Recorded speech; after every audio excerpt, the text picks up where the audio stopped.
Tea, a beverage with a history spanning millennia, has captivated cultures across the globe. Originating in ancient China, it has evolved from a medicinal elixir to a symbol of social ritual and global trade. This aromatic infusion, derived from the leaves of the Camellia sinensis plant, has taken various forms: green, black, oolong, and more, each offering distinct flavors and cultural significance. The journey of tea traverses dynasties, continents, influencing societies from the ceremonial Japanese tea gathering to the quintessential British afternoon tea.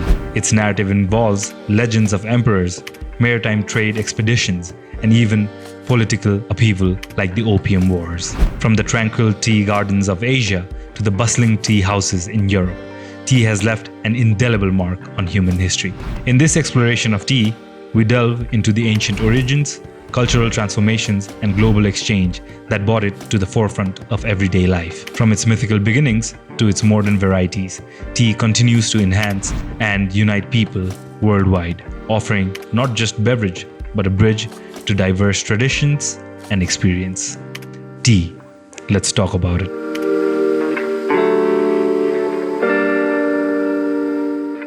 Hello and welcome back to the podcast, bros. As always, it's me, Aviz Rasumargi, and today we are going to be talking about tea. And let's take it from the very top. The story of tea begins in China. According to the legends, in 2737 BC, the Chinese Emperor Shen Nong was sitting beneath a tree while his servant boiled hot drinking water, when some leaves from the tree blew into the water. Shen Nong, the emperor, was a renowned herbalist. He decided to try the infusion that his servant had accidentally created. The tree was a Camellia sinensis, and the resulting drink was what we now call tea. Is it true? Is it a myth? We'll never know. But what we can be certain is that containers of tea have been found in the tomb dating from the Han Dynasty. Han Dynasty, by the way, was established in 206 BC to 220 AD. However, it was under the Tang Dynasty in 618 AD that tea became firmly established as the national drink of China. It became such a favorite that during the late 8th century, a writer called Lu Yu wrote the first book entirely about tea. The name of the book? Cha-Ching, or Tea Classic. So, tea, yes, was discovered in China, but pretty soon it started to take flight and it spread to Japan. It was shortly after this book, in the 7th and 8th century, that tea was first introduced to Japan by Japanese Buddhist monks who had traveled to China to study Buddhism. By the 13th century, cultivation of tea became firmly established in Japan, and tea drinking had become a vital part of Japanese culture as seen in the development of tea ceremony, which may be rooted in the ritual described in the Cha-Ching, the book that we just talked about. What is tea drinking ceremony in Japan? So, the tea ceremony is also known as Chanyu or Sado in Japanese. It is an art that is performed by preparing and presenting matcha powder green tea, also called oteme. Chakai are informal gatherings held to appreciate the ritualized serving of tea, while the more formal occasion is called a chaji. So in Japan, it's very common for people to gather together formally or informally to prepare this matcha tea and serve it to the people, and it is a form of a ritual. So, the tea ceremony sees the simple task of preparing a drink for a guest elevated to an art form. And as we know from Japanese, everything is an art. So, an intricate series of movements performed in strict order and appreciated by the recipient is performed in this ceremony. The tea ceremony, or directly translated, the way of the tea, is in many ways a microcosm of the Japanese traditional senses of omotenashi, which translate loosely as look after the guest wholeheartedly. So at this stage in the history of tea, Europe was rather lacking behind. In the latter half of the 16th century, so this is almost 1,000 years after tea was introduced in Japan, there are the first brief mentions of tea as a drink amongst Europeans. These are mostly from Portuguese who were living in the East and traded as missionaries. But although some of these individuals may have brought back samples of tea to the native country, it was not the Portuguese who were the first to ship back tea as a commercial import. This was done by the Dutch. And we all know how Dutch were massive explorers back in the 15th and 16th century, all the way dating to the 19th century. So, the Dutch, who in the last year of the 16th century began to encroach on the Portuguese trading routes in the east, by the turn of the century, they had established a trading post in the island of Java.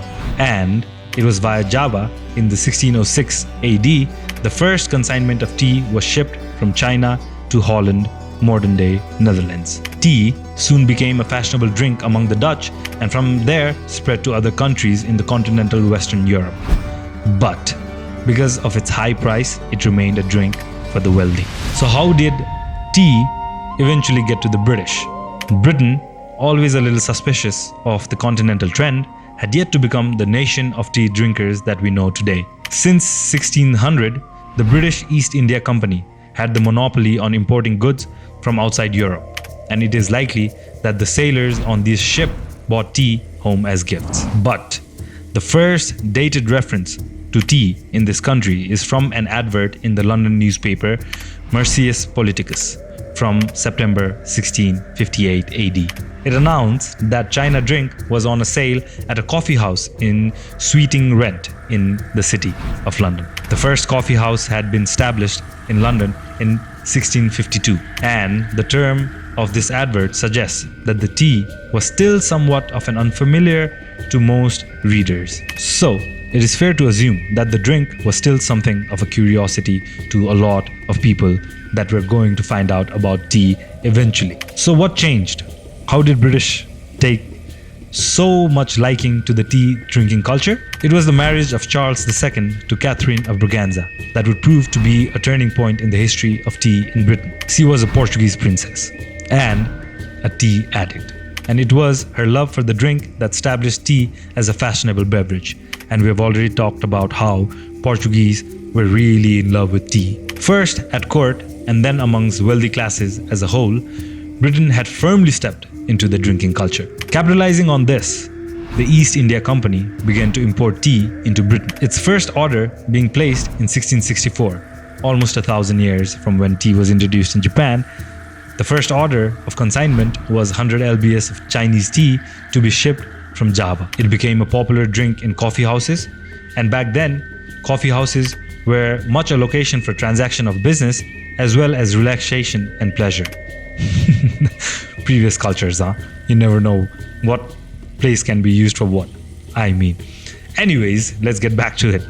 The first tax on tea leaves introduced in 1689 was so high at 25p, and you have to imagine 25p in the 17th century was a massive amount. It was so high that it almost stopped the sales of tea all over UK. In part, its high price was due to the punitive system of taxation, right?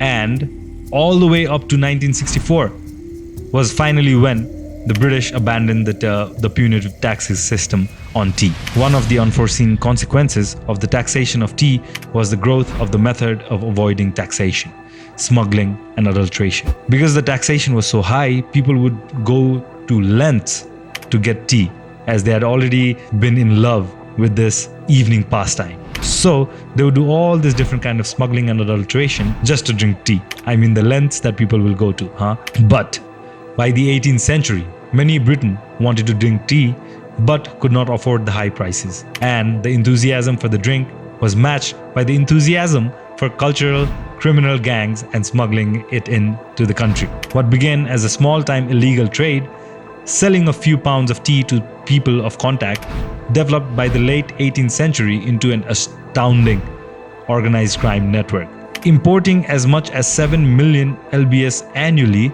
compared to the legal amount of 5 million lbs. So 2 million lbs of tea was just being smuggled. You know, this is massive amount of tea to be smuggled even in those times. You know what I mean?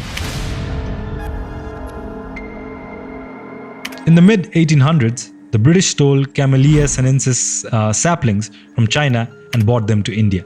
In a thrilling story of corporate espionage, the British employed a Scottish botanist named Robert Fortune to steal living Camellia sinensis saplings from deep in the interior of China and transport them out of the mountains across the oceans into the Indian soil. After several unsuccessful attempts, Fortune, the botanist, was able to get the living tea tree to reach Indian shores, and the first sapling was brought to the northern Indian town of Saharanpur. The hardy mountain-loving plant adapted well to the new soil, and the British invested heavily in the growth of the new industry. The reason for the exploitation by the British was driven by the need. The British had developed a high lucrative tea trade that was financing the empire's expansion, with all the British tea coming from China. Unfortunately for the British, the Chinese had little interest in trading with others outside their own country. In response to this, the British introduced opium into China, leading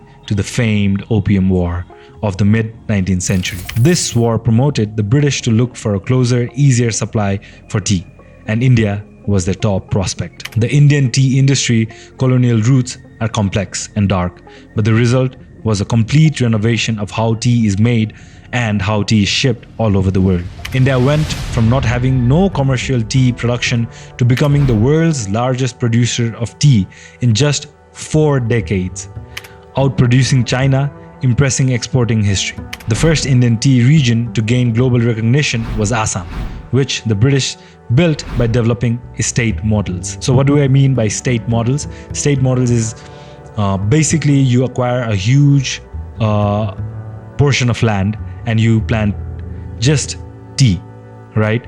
And the weather was so favorable in Assam that it took to the soil very properly, and the idea of estate just to grow a certain product was established then. Once Assam had reached its tipping point, the next step for the British was Darjeeling, which again was developed under the state model. These regions served as an example for industrial scale tea, and the state model has since spread around the world.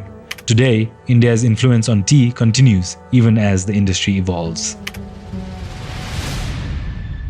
So, once tea had been established as a global resource, they were running out of customers. The British could not afford just the wealthy people to drink tea anymore. So they came up with a new strategy in the 19th century. What they started to do was they started handing out free tea in train stations for people to consume. I mean, this horse, once it left the stable, it could not be contained. People were getting free teas, so they would drink their whole heart out, right? Eventually getting into a sort of an addiction for tea. And eventually the company started charging higher prices, 5p's, 10p's, 2p's, for tea. And people had started to pay the money because now they had got a taste for it. And eventually, now we know India to be one of the biggest tea drinking cultures in the world. So that's pretty much it on the history and how tea drinking slowly started expanding all over the world. But what are some of the biggest cultures that drink tea all over the world? One of the biggest, of course, the originator is China, right? China is one of the massivest, biggest culture of tea drinking. But the tea they drink is a little bit different. It's more in a line with green tea, right? Or oolong teas. Whereas in the UK, there are multiple different kind of cultures for tea drinking, right? You can drink tea with biscuits, crumpets, and all that in the evenings. And they have Earl Grey tea, and they have all these different kind of teas. In India, of course, the leader of tea export in the world, they also have a massive tea drinking culture. And the culture of tea drinking in India is a little bit different from all over the world, because the kind of tea people like in India and the Indian subcontinent, whether it be Nepal, Pakistan, Sri Lanka, and all these other different places, they like more the sweeter end of the tea, right? Of course, tea drinking also spread its roots into the Middle East. If you go to countries like Morocco, Turkey, and all these other different places, you find that tea drinking culture is a massive thing there as well. And how can we forget Japan?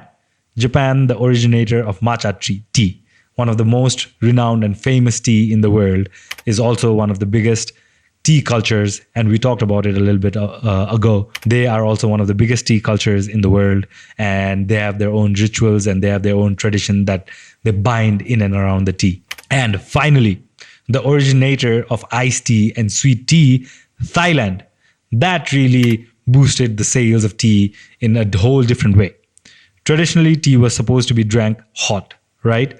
But the Thai, given the humid climate and their arid places in some of the areas, they started pouring ices into their tea.